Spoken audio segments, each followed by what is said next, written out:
So the iPad's got a new name, the iPad Air, a salute to the fact that this thing is light, skinny and ridiculously good looking.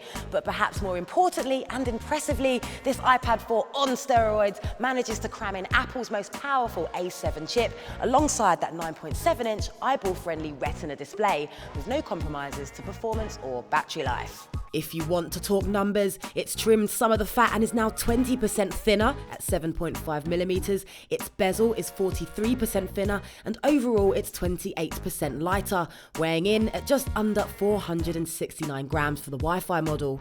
This essentially makes the Air a 9.7-inch version of the iPad mini.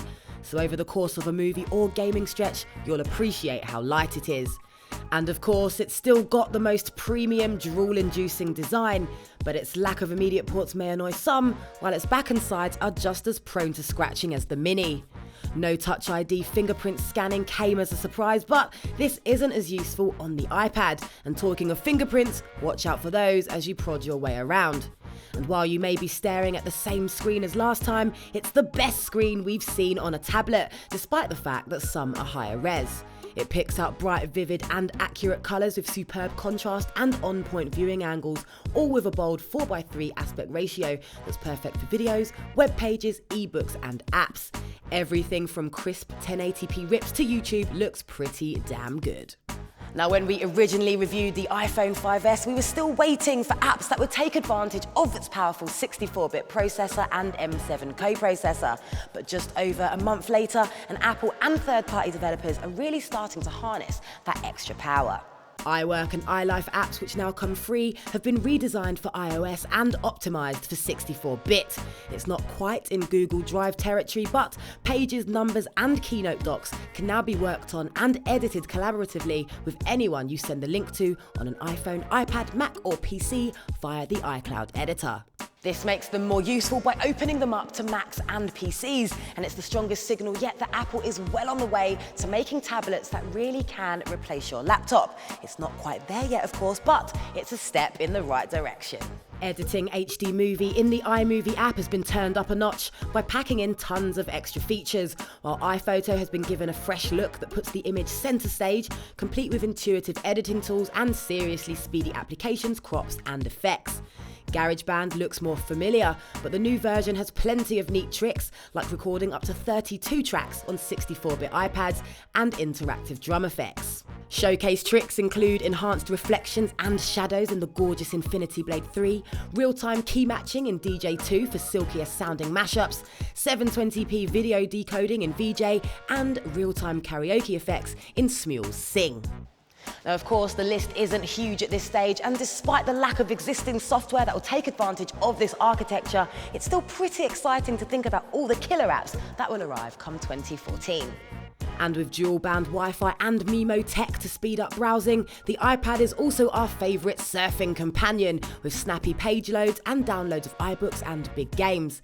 And apart from getting a little hot after a long stretch of Infinity Blade 3, the Air absolutely kept its cool. That means you can look forward to zero stutters no matter what you're doing. Everything else in iOS 7 runs as slickly as ever, while jumping in and out of apps is stutter-free. The Photos app now offers overviews of huge libraries of snaps, long pressing words in Safari brings up definitions, the Contacts, Notes and the Music app have all been cleaned up, and the music player controls in Control Center work brilliantly. Then there's AirDrop, which pops up as a sharing option to transfer files between iOS devices, and to a degree makes up for the lack of NFC. With more of a push towards the cloud, it would have been great to see a unified AirDrop system that really brings together iPads and iPhones with Macs and MacBooks. Most of our iOS 7 gripes, though, surround the limitations of notifications and Control Center. They're steps in the right direction, but it's still next to useless compared to the equivalent Android and Google Now alerts, and the lack of resizable interactive widgets is not going to suit most Android users. But the App Store is still the most supreme despite fierce competition from Google Play. It has more optimised apps than Google Play has tablet apps, plus the iPad is one of the only slates alongside the Nexus 7 II to get 1080p streaming via Netflix. Now, the camera may not have been involved in Apple's upgrade plans, so no slow-mo or burst mode, but its 5-megapixel camera still captures more detail than rival tabs.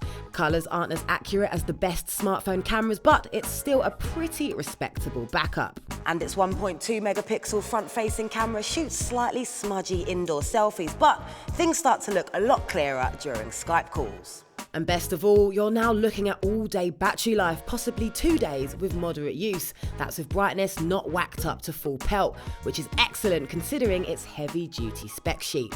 So the new iPad Air is as clever, polished and reliable as it is desirable, but extra storage is expensive. Plus, there's not a lot of content currently available to take advantage of that souped-up processor. But that Retina display, App Store and its new physique ensure the latest iPad remains on top. So, unless a dockable keyboard is a must, the Air has only one tablet to fear. And that's the iPad Mini 2. Now, if you want the full lowdown, make sure you read our full fact review on stuff.tv.